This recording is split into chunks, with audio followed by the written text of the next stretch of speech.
মিয়ানমারের উত্তর পশ্চিমাঞ্চলীয় রাজ্য রাখাইনে বিমান হামলা চালিয়েছে দেশটির জান্তা সরকার। এতে নিহত হয়েছেন নারী শিশুসহ প্রায় অর্ধশত বেসামরিক নাগরিক। আহতও হয়েছেন অনেকে।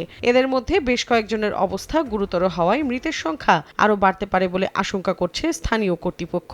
ধ্বংস হয়ে গেছে উত্তর, দক্ষিণ ও মধ্যাঞ্চলীয় এলাকার কয়েকশো বাড়িঘর। বুধবার রামরি এলাকায় এ ঘটনা ঘটলেও বিষয়টি গণমাধ্যমে আসে বৃহস্পতিবার।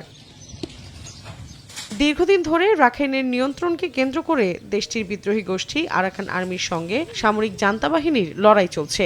গত বছর রাখাইনের বিস্তীর্ণ অঞ্চল দখল করে নেয় বিদ্রোহী গোষ্ঠীটি। এর মধ্য দিয়ে রাজ্যটির রাজধানী স্থিত থেকে বিচ্ছিন্ন করে দেয় তারা। তবুও আগ্রাসন চালিয়ে যাচ্ছে জান্তা সরকার। এদিকে থাইল্যান্ড মিয়ানমার সীমান্তে 2 চীনা নাগরিক নিখোঁজ হয়েছেন বলে জানিয়েছে থাই পুলিশ। তাদের সন্ধানে চলছে অভিযান। পুলিশ জানায়, নিখোঁজ নাগরিকদের পরিবারের অভিযোগের পর শুরু হয়েছে তল্লাশি। এর আগে গেল সপ্তাহে একই এলাকা থেকে নিখোঁজ হন আরেক চীনা অভিনেতা।